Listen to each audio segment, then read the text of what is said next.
Hello chess lovers, Suren here, and in this video I want to share with you an interesting game played between Indian chess Grandmaster Nihal Sarin and American chess Grandmaster Sevian.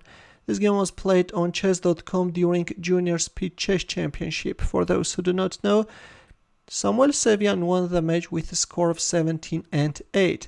This was a blitz game played with 5 minute plus 1 second increment, and Nihal Sarin, who was playing with the white pieces, opened up with d4.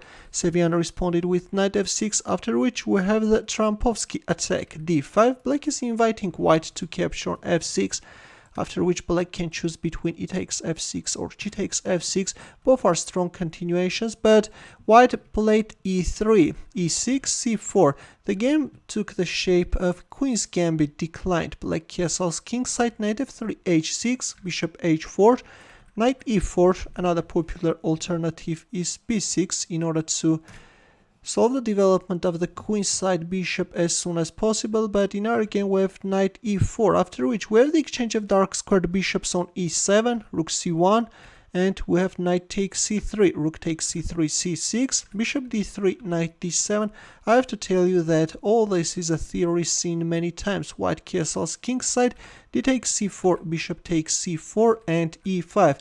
I have to tell you that this position was also seen in a game played between Vasily Ivanchuk and Magnus Carlsen in 2012, where the latter proceeded with b6 in order to solve the development of the queenside bishop, but in our game we have e5, queen c2, rook e8 and rook d1, though I have to tell you that d5 is a more ambitious try. If knight b6, then d takes c6, and then bishop e2, and black is getting a weakness on c6. But in our game we have rook d1, e takes d4, knight takes d4, knight e5, bishop b3, and black is developing his last piece with a tempo. f3, bishop h5, e4, rook d8, queen f2.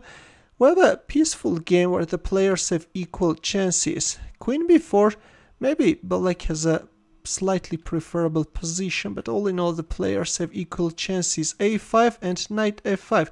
A bit awkward square for white knight. On the surface the knight on f5 looks aggressive, but after bishop g6, all the time black will now threaten to capture on f5 and double up white pawns.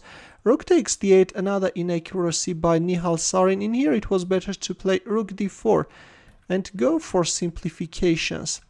But in our game we have rook takes d8, and queen c5, which is a total blunder. Instead it was better to play queen e1.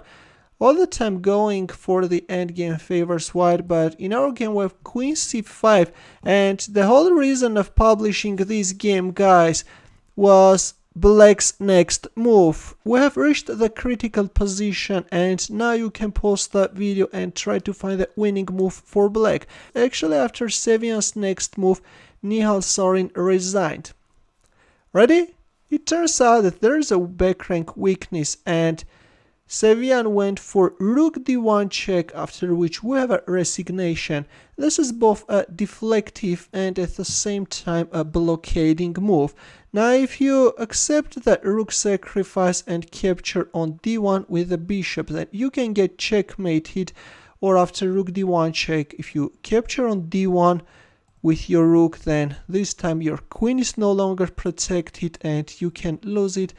That's why after this devastating rook d1 check we have a resignation. Black's third choice in here is king f2, but this time you can get checkmated after queen e1. A very, very impressive move, I think. Let's take a look at this rook d1 check once again.